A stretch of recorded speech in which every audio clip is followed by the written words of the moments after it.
Fear and Hunger is a dungeon crawler RPG game created by Miro. Let's talk about Miro for a little bit. Miro Havern is a person from the forbidden lands of Finland, specifically Helsinki. And we all know people from Finland are just built different. Oh my God! This man must have a death wish. So, how did Miro get the idea to make a game about a depraved and unapologetic world where you may never know where the enemies lurk in the dark, the fates worse than death, and the gods that do not show a sliver of mercy? Well, he got it from school. Huh? Yup, school. Apparently in his class, they had the tradition of asking truly random questions in which he asked questions about what they would do in messed up scenarios that would all happen in a morbid dungeon. These scenarios would, keep on going and going, which ended up taking the shape of a pen and paper RPG, and then later on named as Dungeons, Fear and Hunger. It seems like Miro first began experimenting on the idea by launching a YouTube RPG. It shows the foundations as to what Fear and Hunger is right now. It's kinda cool, you guys gotta check it out. Now that we saw the origins of the idea, let's talk about the game itself.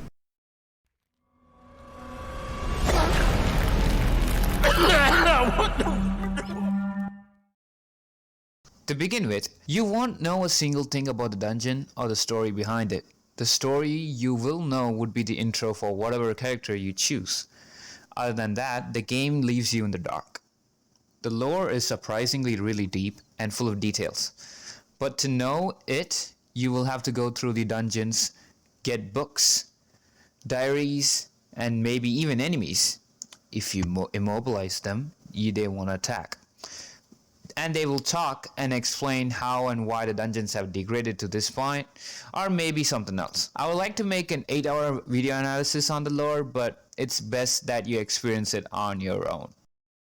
Tom Holland, what the fuck?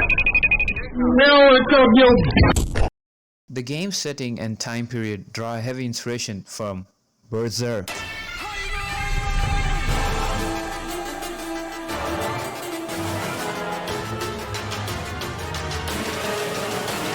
The game only takes inspiration of the world as a whole and does not shy away from showing things like Berserk does. This game is literally that, but we are treated like a minor side character. And you know the fate of side characters are not so great in Berserk either. And yes, the game will take its time to show you how you die, so...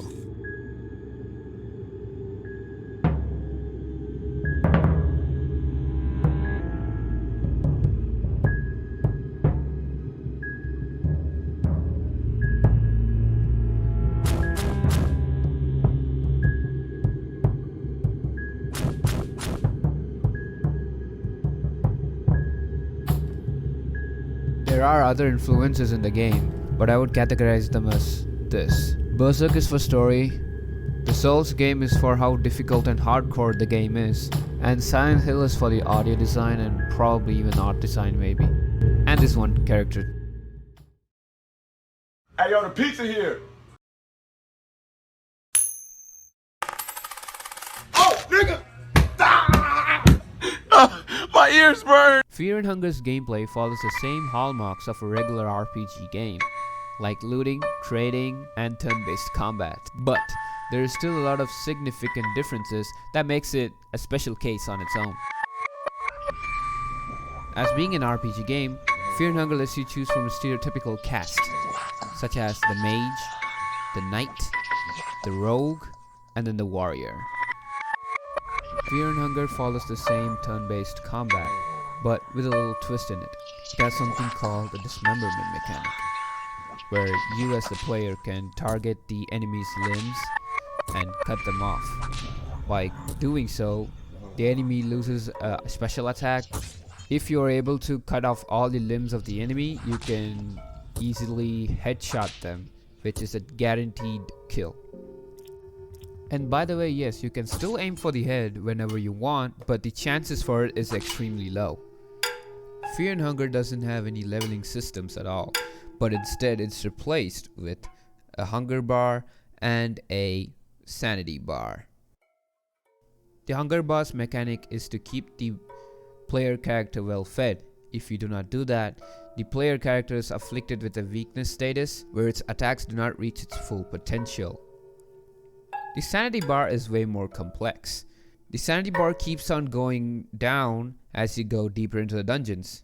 It goes rapidly down if you do not have a torch on. To replenish your sanity meter, you will have to smoke opium and drink alcohol. It also acts as a magic bar if you have magic skills. Because you need opium, alcohol, torches, food of a lot of kinds to maintain your sanity and hunger bar, it's very essential to loot around all over the place. And to become stronger in this game, you need to find different types of armors, weapons, and accessories. The coin toss, let's talk about that. It's the mechanic that made this game popular. So it impacts combat or the looting mechanisms. In terms of combat, you just avoid serious attack, which you cannot avoid if you lose. And in looting mechanisms, if you win the toss, you get something valuable. If you don't, you get nothing.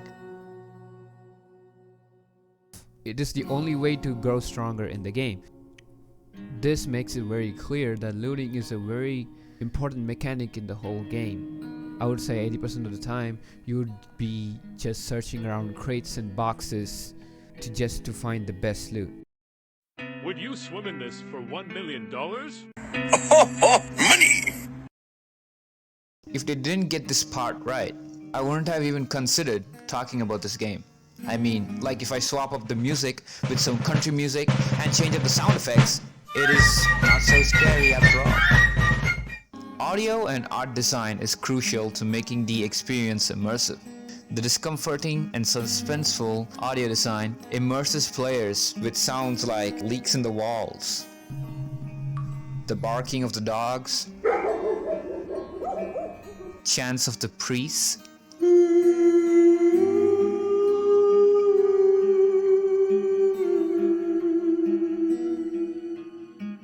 the wretched screams of the enemies,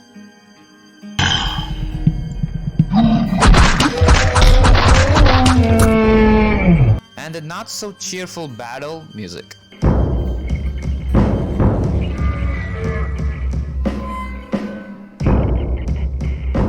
The washed out and depressing art style also makes it more depressing. And because the art style is so simplistic and 2D format, also being an RPG game, so it's all small, the sprites are small, it makes our minds to fill in the gaps with our imagination, which, our minds can imagine things. Our minds can imagine the worst possibilities, the worst outcomes, or whatever that fears the individual.